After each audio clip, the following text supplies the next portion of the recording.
So hello everyone, आप सभी का स्वागत है Swami Vivekananda AKR chemistry classes.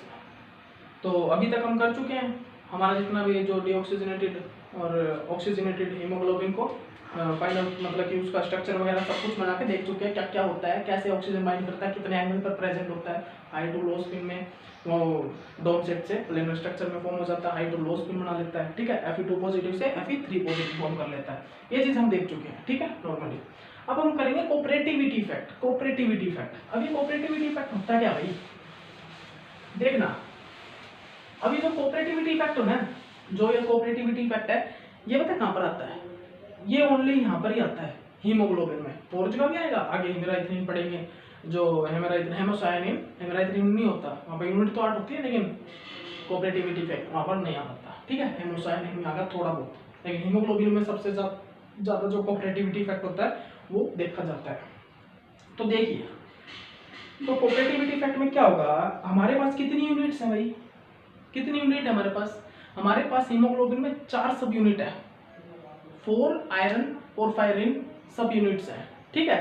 तो जो सबसे पहली वाली जो यूनिट होगी ना, जो सबसे पहली वाली जो अल्फा यूनिट होगी, उसके साथ जो हमारा ऑक्सीजन जो बाइंडिंग होने में थोड़ा सा प्रॉब्लम क्रिएट होगी। क्यों होगी? क्योंकि वहां पर जो हमारा आयरन कोर 5 रिंग है वो टी स्टेट में, टेंस्ड स्टेट में थोड़ा स्ट्रेन है। वहां पर क्या है? स्ट्रेन है। स्ट्रेन के कारण वहां पर क्या होगा, ऑक्सीजन इजीली बाइंड नहीं कर पाएगा। लेकिन जैसे ही ऑक्सीजन बाइंड करेगा ना, वो रिलैक्स्ड स्टेट में फॉर्म हो जाएगा। कैसे रिलैक्स्ड स्टेट में? बना लो तुम ये चीज बनाओ, 1 मिनट देखो। N, ये नाइट्रोजन नाइट्रोजन नाइट्रोजन नाइट्रोजन, ठीक है, ये इस प्रकार होता है, इस प्रकार, ठीक है। आयरन, ये देखना, बना लो अपनी कॉपी में। यहाँ पर क्या आता है, यहाँ पर से, यहाँ से हमारे सामने ये इस प्रकार ये निकल के आएगा, ये स्ट्रक्चर, ठीक है। और ये इसके साथ इस प्रकार बाइंड रहता है। ये थोड़ा छोटा बना है तो देख लेना, ठीक है। ये होते हैं डीऑक्सीजनेटेड फॉर्म, डीऑक्सीजनेटेड। जैसे ही ये यहाँ पर ऑक्सीजन बाइंड करेगा, जैसे ये रिएक्शन करती है ऑक्सीजन से, O2 से, तो यहाँ पर ऑक्सीजन, एक चीज और लिख लो, ये स्टेट कैसी रहती है? T state. टी स्टेट कैसी? टी स्टेट, जिसको हम बोलते हैं टेंस्ड स्टेट, जिसको हम क्या बोलते हैं? टेंस्ड स्टेट, ठीक है।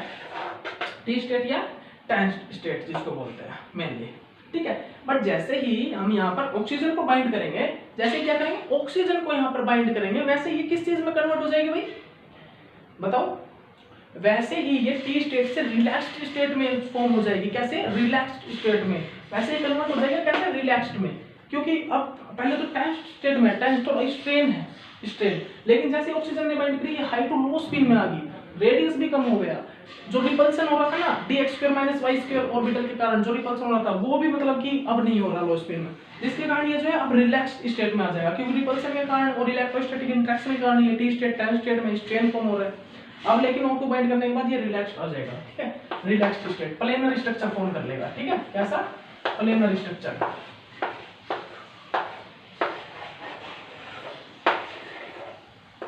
यहाँ आयरन सेंटर में आ जाएगा, 3 पॉजिटिव होगा यहाँ पर आयरन, यहाँ पर आयरन 2 पॉजिटिव में रहेगा, ठीक है। यहाँ पर अब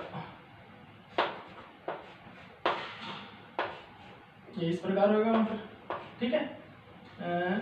एक मिनट रुकना, ऐसे होगा ये, ठीक है, ये कर लो, हाँ इस प्रकार, ठीक है। तो इस प्रकार ये इसके साथ बॉन्डिंग बना लेगा और यहाँ से ऑक्सीजन आ जाएगा, ये O2 बाइंड कर लेगा यहाँ पर, और ये कैसे फॉर्म कर लेगी? रिलैक्स्ड स्टेट फॉर्म कर लेगी। कैसे? रिलैक्स्ड स्टेट, कैसे?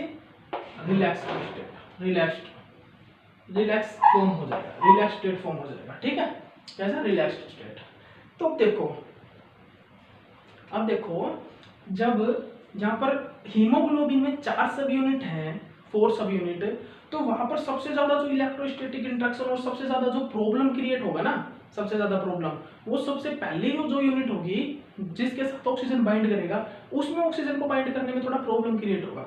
क्या होगा? वहां पर ऑक्सीजन बाइंड करने में थोड़ा सा प्रॉब्लम क्रिएट होगा। किस कारण होगा भी वो? क्योंकि सीधी सी बात है भाई, वहां पे स्ट्रेन है, वहां पर टेंस्ड स्टेट फॉर्म है, टेंस्ड, ठीक है, जिसके कारण वहां पर ऑक्सीजन इजीली बाइंड नहीं कर पाएगा, थोड़ा सा उसको डिफिकल्टी महसूस होगी, ठीक है। बट क्या होगा, जैसे ही ऑक्सीजन पहले वाले के साथ कनेक्ट होगा ना, उसके बाद वो दूसरे वाले के साथ थोड़ा इजीली कनेक्ट होएगा। क्या? इजीली कनेक्ट होगा, क्योंकि वहां पर जो पहले वाला है रिलैक्स्ड स्टेट में आ चुका है, और उस रिलैक्स्ड स्टेट का जो इफेक्ट है वो सेकंड स्टेट पे पड़ेगा, ठीक है।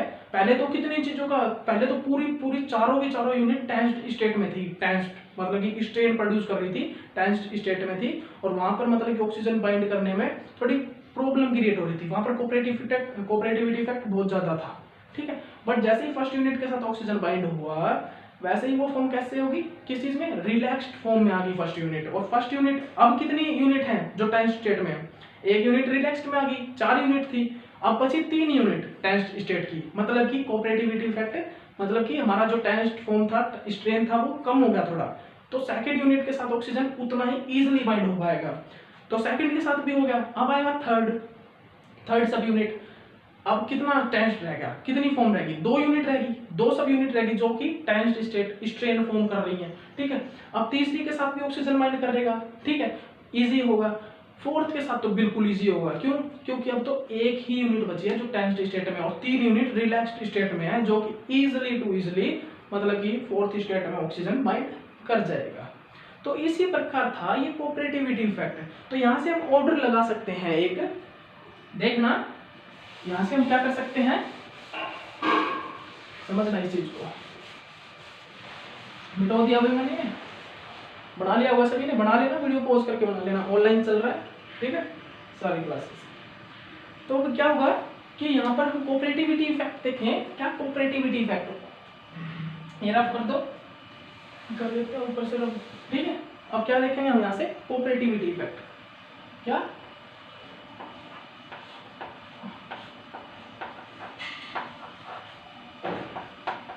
कोऑपरेटिविटी इफेक्ट,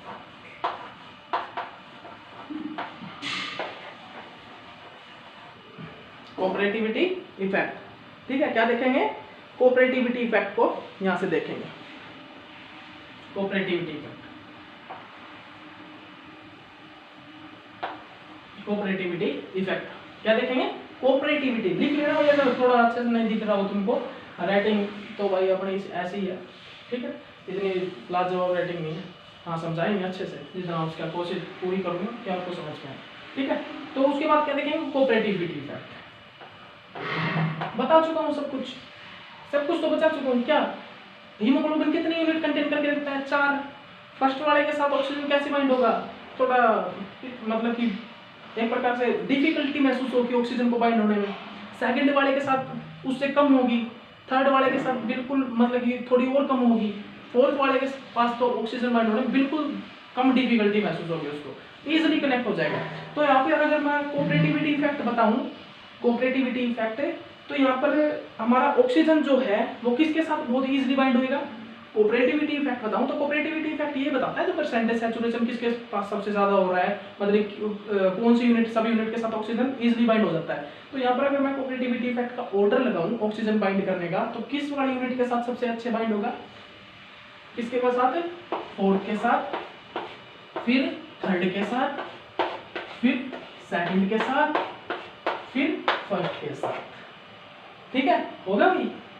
अब बढ़ाऊंगा नहीं, वो चारों की चारों यूनिट उसके फर्स्ट के बता चुका हूँ सभी चीजें, कि फर्स्ट वाले यूनिट के साथ थोड़ा डिफिकल्टी महसूस होगी, सेकंड वाले के पास थोड़ी कम होगी, थर्ड वाले के पास थोड़ी और कम होगी, फोर्थ वाले के पास तो बहुत कम डिफिकल्टी ऑक्सीजन बाइंड होने में होगी, ऑक्सीजन इजिली टू इजिली वहां पर बाइंड कर जाएगा, ठीक है। तो ये ऑर्डर लगा दिया भाई ऑक्सीजन बाइंड करने का, लिख लो ये क्या है, ये क्या है, बाइंडिंग ऑर्डर है,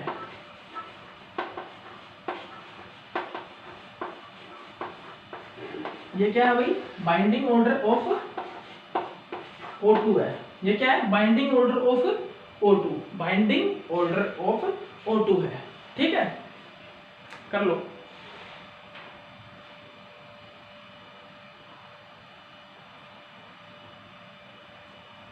तो इसी चीज को हम क्या बोलते हैं, कोऑपरेटिविटी इफेक्ट, क्या बोलते हैं, this is called cooperative effect. क्यों हुआ ये, कारण क्या था, ये मतलब कि बाइंडिंग जो ऑक्सीजन की ये ऑर्डर क्यों आया, कारण बताओ भाई, स्ट्रेन कम होने के कारण, इलेक्ट्रोस्टैटिक इंटरेक्शन कम होने के कारण, decrease electrostatic interaction, decrease electrostatic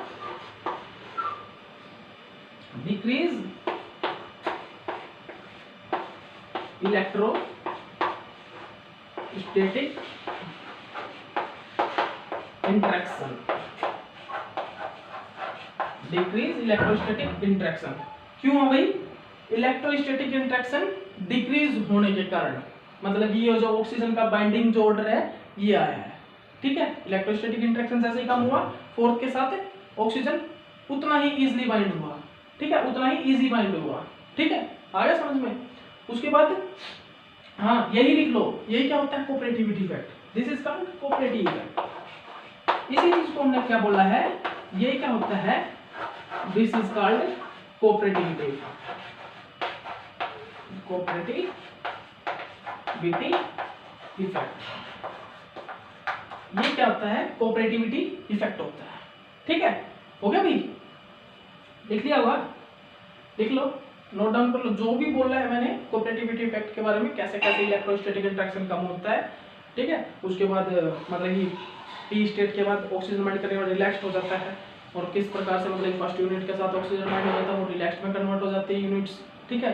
फिर सेकंड में ऑक्सीजन बाइंड वो भी रिलैक्स में हो जाती है, किस प्रकार वहाँ पे बाइंडिंग ऑर्डर आता है, ठीक है। फोर्थ के साथ इजी, फिर थर्ड के, फिर सेकंड के, फिर फर्स्ट में बहुत ज़्यादा डिफिकल्टी महसूस होती है उसके।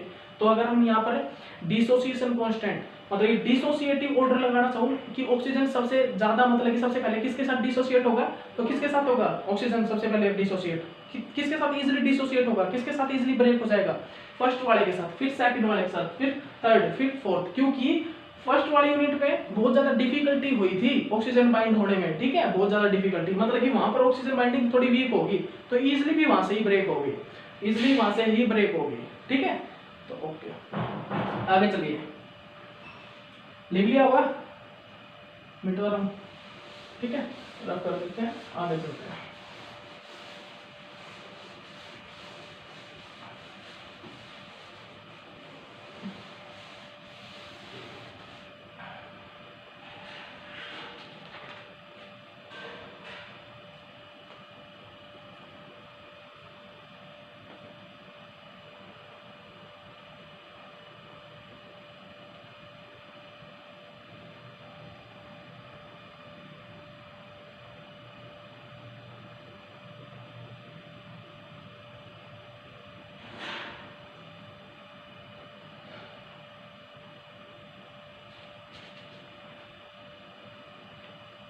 तो ठीक है भाई, कोऑपरेटिविटी इफेक्ट हो गया ना तुम्हारा, ठीक है।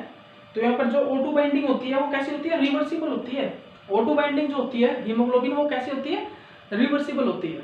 तो मैं इतना तो तुमको बता ही चुका हूँ ना, क्या और लिखना चाहो तो लिख भी सकते हो, लिखवाओ क्या तुमको कोऑपरेटिविटी इफेक्ट, लो कोऑपरेटिविटी इफेक्ट के बारे में लिख भी लो तुम, क्या होता है कोऑपरेटिविटी इफेक्ट, सुनो नोट्स में है, थोड़ा सा लिखा हुआ मैंने, देखो जो कोऑपरेटिविटी इफेक्ट है वो डिस्कवर जो किया ना, डिस्कवर किया फ्रेंच ने, फ्रेंच, ठीक है, ये प्रोनाउंसिएशन देखेगा फ्रेंच,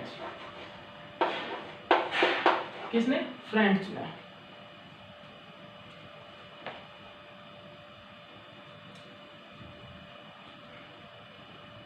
नहीं भाई फ्रेंच नहीं है, पर्च है, सॉरी पर्च, किसने, पर्च ने। जो डिस्कवरी किसकी, किसकी की है डिस्कवरी, किसने की है, पर्च ने, ठीक है, पर्च ने डिस्कवरी की है।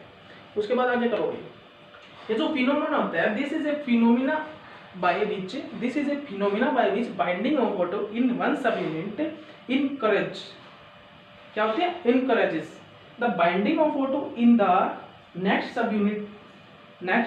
सब unit by so on, binding of oxygen in the next subunit by so on. It means O2 bind with first unit and other unit with O2 bind rate increase.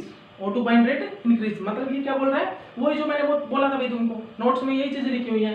मतलब कि जब O2 first unit के साथ connect होगा तो उसके बाद जब अनदर यूनिट के साथ कनेक्ट होगा ना, वो मतलब कि इजीली कनेक्ट होगा, ठीक है, यही चीज इसने बोली है। Because relaxation state form other, because relaxation state जो फॉर्म हो रही है ना, क्योंकि जैसे ऑक्सीजन बाइंड कर रहा है फिर क्या हो रहा है, रिलैक्सेशन स्टेट फॉर्म हो रही है ना, वही चीज ये बोल रहा है। ठीक है, ऑटो बाइंडिंग स्टेट रिवर्सेबल। अब ये चीज देख लो भाई, जो ऑटो बाइंडिंग स्टेट होती है वो क्या होती है, रिवर्सेबल होती है। किस प्रकार होती है, तो डिस्कवरी लिख लेना, पर्ट्स ने की थी, ठीक है, कोऑपरेटिविटी इफेक्ट की, ठीक है, ये देख लेना तुम। उसके बाद क्या होता है, उसके बाद देख लो तुम, उसके बाद क्या है यहाँ पर जो हम देखेंगे वो कोऑपरेटिविटी इफेक्ट में ही क्या चीज है भाई, ऑटो बाइंडिंग रिवर्सेबल। देख लो यहाँ पर जो ऑटो बाइंडिंग होती है वो रिवर्सेबल होती है। क्या होती है, रिवर्सेबल। ये मैं करवा चुका हूँ तुमको क्वेश्चन, ऑटो बाइंडिंग रिवर्सेबल। ठीक है भाई, सीधी सी बात है। Hb में हेमोग्लोबिन में ऑक्सीजन बाइंड करेगा तो ऑक्सीजन ब्रेक भी तो करता है। ऑक्सीजन जो 4 ऑक्सीजन मतलब 4O2 4 Fe होते हैं ना, वो 4 O2 को छोड़ते भी हैं, डोनेट भी करते हैं, ट्रांसफर करते हैं मायोग्लोबिन को, एक हेमोग्लोबिन। ठीक है, तो यहाँ पर सीधी सी बात है, ऑक्सीजन बाइंड करता है ना, ऑक्सीजन ब्रेक भी करता है, ऑक्सीजन ब्रेक भी करता है। इसीलिए हमने यहाँ पर बोला है O2 is reversible, O2 binding is reversible, O2 binding is reversible. ठीक है, तो सीधी सी बात लिख लो। ऑर्डर बताओ मेरे को, बताओ ऑर्डर क्या होगा। ऑर्डर मैं बता तो चुका हूँ भाई, ऑर्डर बाइंडिंग ऑफ O2 बता चुका हूँ, क्या होगा, बाइंडिंग ऑफ O2 क्या होगा, बाइंडिंग ऑफ O2 क्या होगा, बाइंडिंग ऑफ O2 का ऑर्डर 4, फिर थर्ड, फिर सेकंड, फिर फर्स्ट। उसके बाद डिसोसिएशन,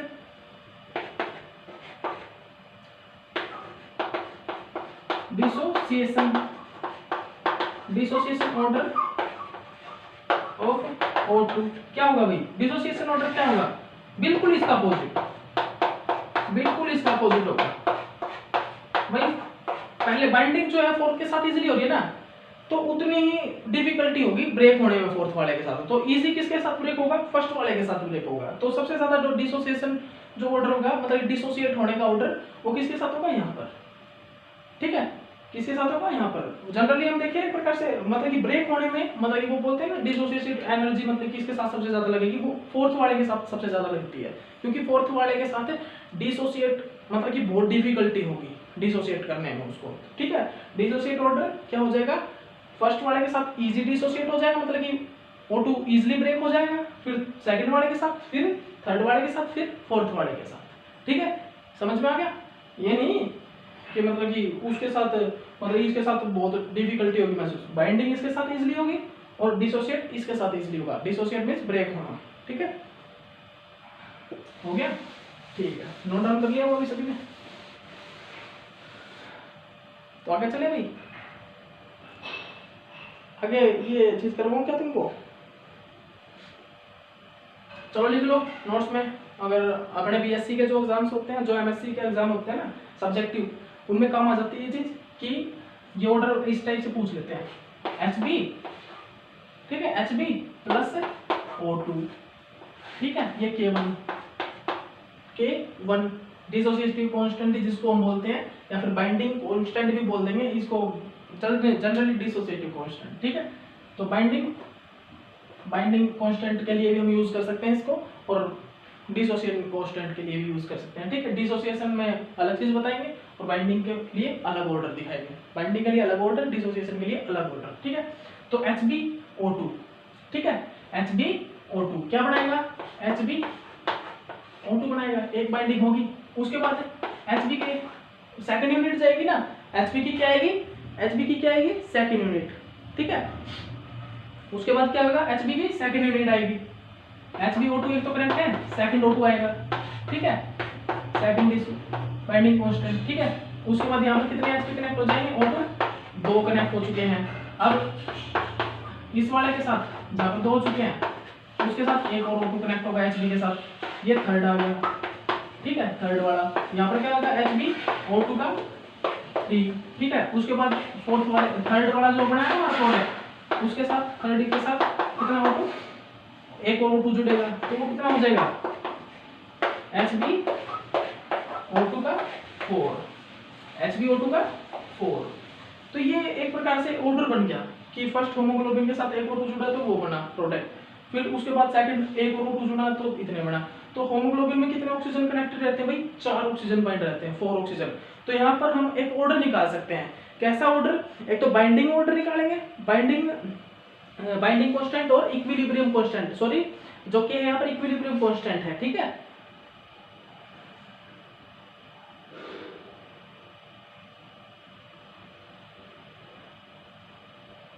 ठीक है, इक्विलिब्रियम कांस्टेंट। तो इक्विलिब्रियम कांस्टेंट किसका सबसे ज्यादा होगा भाई? बताओ। इक्विलिब्रियम कांस्टेंट मतलब कि ऑक्सीजन इक्विलिब्रियम कांस्टेंट क्या बोलेंगे हम? ये वाला ना, ये किसका सबसे ज्यादा होगा? ठीक है, इस वाले का सबसे ज्यादा होगा, क्योंकि फोर्थ वाले में ऑक्सीजन बहुत इजीली बाइंड हो जाएगा और प्रोडक्ट बहुत इजीली बन जाएगा। ठीक है, बहुत इजीली प्रोडक्ट फॉर्म हो जाएगा। तो यहाँ पर क्योंकि यहाँ पर जो प्रोडक्ट भी इजीली फॉर्म हो जाएगा, ठीक है, ये चीज याद रखना, इक्विलिब्रियम कांस्टेंट। ठीक है, उसके बाद थर्ड वाले में क्या होगा? थर्ड वाले में थोड़ी डिफिकल्टी होगी उसको, ठीक है। उसके बाद सेकंड वाले में थोड़ी और ज्यादा डिफिकल्टी, फर्स्ट वाले में बहुत ज्यादा डिफिकल्टी होगी बाइंडिंग वाले में, ठीक है। तो के का मींस है इक्विलिब्रियम कांस्टेंट वैल्यू। तो यहाँ पर हम बता सकते हैं इक्विलिब्रियम जो कांस्टेंट वैल्यू होगी ये वाली किसकी सबसे ज्यादा होगी? वो हम इक्विलिब्रियम कांस्टेंट वैल्यू किस चीज से निकालते हैं पता है ना तुमको? प्रोडक्ट अपॉन रिएक्टेंट से। ये जो तुमको ये सारी चीज हम केमिकल काइनेटिक्स से पढ़ाएंगे, इलेक्ट्रोस्टैटिक, इलेक्ट्रोकेमिस्ट्री, केमिकल काइनेटिक्स में ये सारी चीज तुमको स्टडी करवाएंगे, ठीक है। अभी तुम ये कर रहे हो, ये चीज पढ़ लो। केमिकल काइनेटिक्स में सारा आएगा, product upon reactant, equilibrium constant, किस प्रकार ये चीजें हम फॉर्म करते हैं, ठीक है। और वो केमिकल जो थर्मोडायनेमिक्स है उसमें इक्विलिब्रियम वो कौन सी है? केमिकल इक्विलिब्रियम, वहां पर ये चीजें तुम सभी स्टडी करोगे। वो धीरे धीरे जब हम वीडियो डालेंगे उस टाइम आपको सभी स्टडी करवाएंगे, ठीक है। अभी इस चीज पे फोकस रखिए, छोटा सा पॉइंट है ये, देख लो। तो यहाँ से ऑर्डर बना लो, यहाँ से अब क्या बना लो? बना लिया, वैसे भी नहीं है, देख लो, ठीक है। अब यहाँ से तुम क्या करना, यहाँ से क्या करो, यहाँ से ऑर्डर बना लो। तो सबसे इजीली ऑक्सीजन किसके साथ बाइंड हुआ? तो हमें क्या बनाना है? बाइंडिंग कांस्टेंट और इक्विलिब्रियम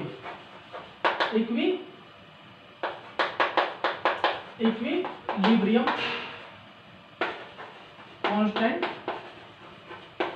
ऑर्डर बताना है। बाइंडिंग कांस्टेंट और इक्विलिब्रियम कांस्टेंट का ऑर्डर बताना है। बाइंडिंग कांस्टेंट और इक्विलिब्रियम कांस्टेंट का ऑर्डर बताना है, सिंपल सा। क्या है भाई वो?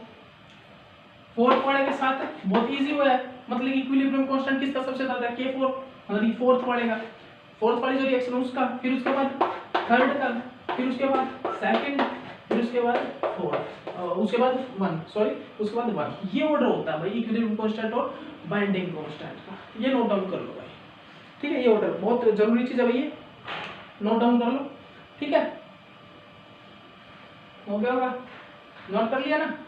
चलिए ठीक है, रब करते हैं, अब आगे करते हैं।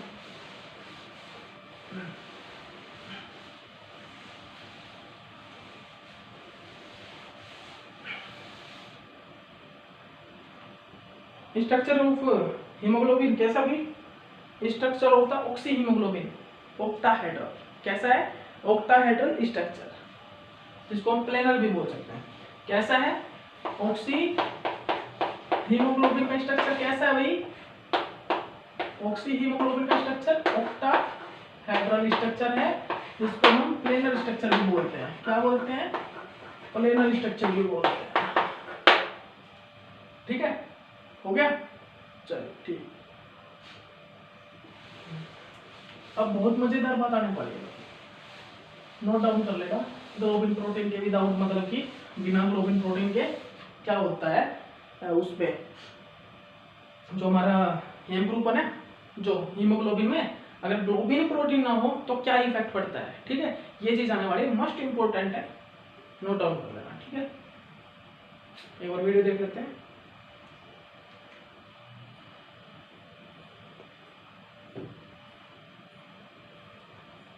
अभी हैं अपने साथ 7 मिनट कुछ हैं, 7 मिनट में हो जाएगा, बहुत हो जाएगा, ठीक है। करो। नेक्स्ट टॉपिक क्या है भाई? Role of globin protein. क्या है? Role of globin protein. आखिरकार ग्लोबिन प्रोटीन का रोल क्या है हीमोग्लोबिन में? हीमोग्लोबिन स्ट्रक्चर में जो ग्लोबिन प्रोटीन है उसका रोल क्या है? ये चीज करो।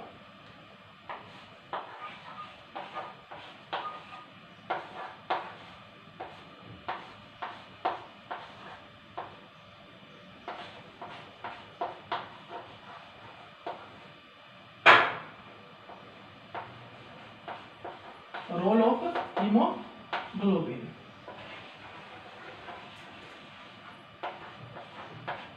बोर तो नहीं हो रहे भाई, पढ़ते रहो धीरे धीरे, वीडियो पॉज करके और अपने धीरे धीरे देख लेना।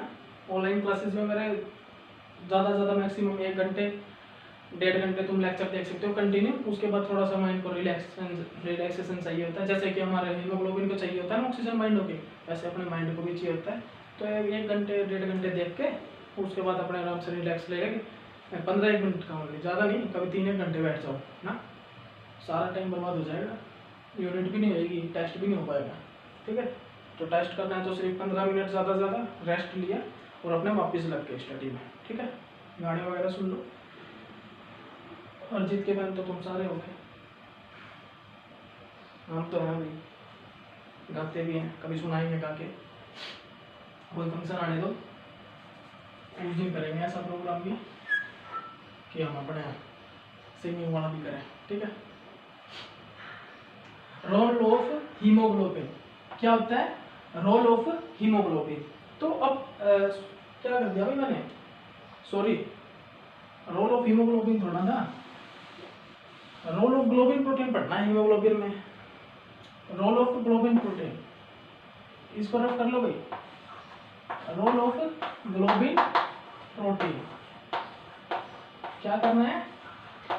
Role of globin protein, globin globin कर लो, लिख लो।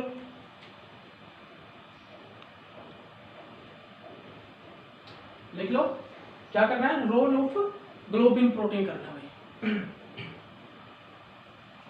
ठीक है,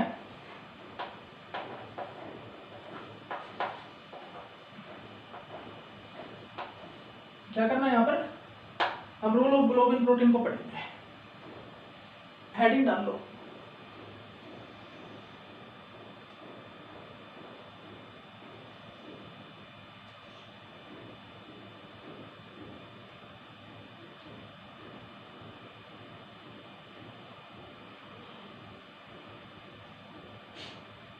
देखो सुनना, ध्यान से सुनना अच्छे से कि क्या होता है आखिरकार। यहाँ पर क्या होता है, जब हीमोग्लोबिन में अगर ग्लोबिन प्रोटीन ही ना हो, जो चारों ओर ये जो ये लाइनिंग बना रहा हूँ ना मैं, ये नाइट्रोजन नाइट्रोजन नाइट्रोजन नाइट्रोजन, और ये जो लाइनिंग बना रहा हूँ ना, ये ग्लोबिन प्रोटीन है। पीछे बताया था ना ग्लोबिन प्रोटीन, और ये क्या? आयरन और फेरिन।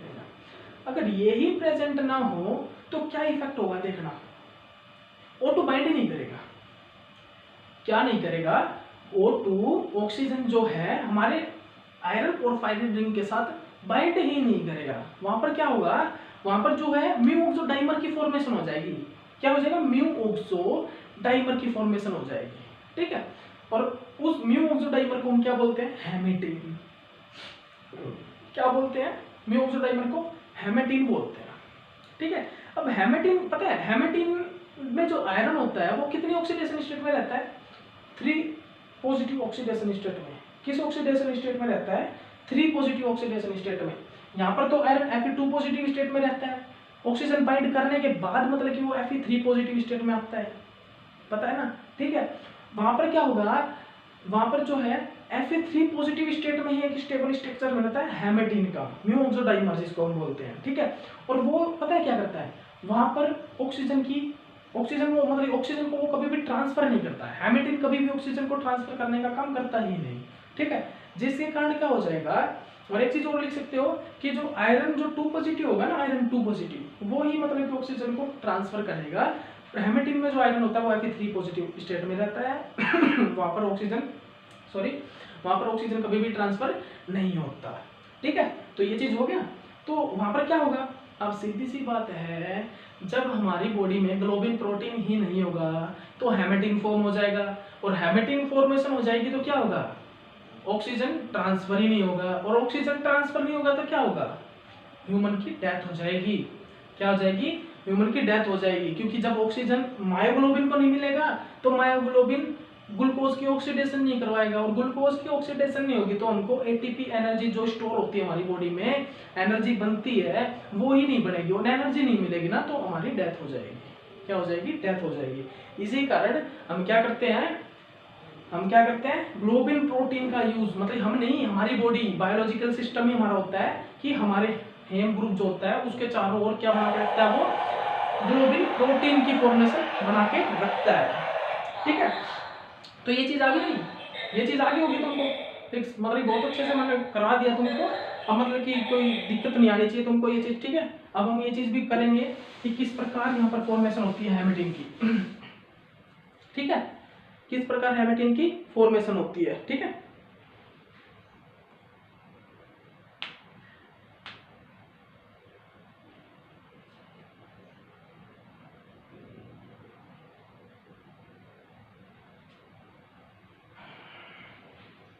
और एक पॉइंट और लिख लो, एक पॉइंट और लिख लो तुम, क्या था वो पॉइंट, वो लिख लो जो मैंने बताया ना, Fe2 पॉजिटिव मतलब कि जो ट्रांसफर करती है Fe3 पॉजिटिव नहीं करती, क्योंकि यहाँ पर जो Fe3 पॉजिटिव जो होते हैं वो ऑक्सीजन के साथ बॉन्ड है ना, और वहाँ पर O2 क्या है वहाँ पर ऑक्सीजन वीक पाई एक्सेप्टर है।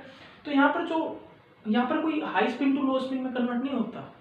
यहाँ पर मतलब कि हाई टू आयरन जो होता है हाई टू लो स्पिन में चेंज नहीं होता। यहाँ पर क्या होगा पता है, यहाँ पर ऑक्सीजन हाई स्पिन में ही रहेगा, और हमेशा लो स्पिन जो स्टेट होती है ना आयरन की, वो ऑक्सीजन को ट्रांसफर करती है। और यहाँ पर तो आयरन क्या है, हाई स्पिन में है, और आयरन अगर हाई स्पिन में है तो वो ऑक्सीजन को ट्रांसफर नहीं करेगा। इसीलिए हमने एक ये पॉइंट बोला कि यहाँ पर Fe3 पॉजिटिव फॉर्म में है और हाई स्पिन में है, और हाई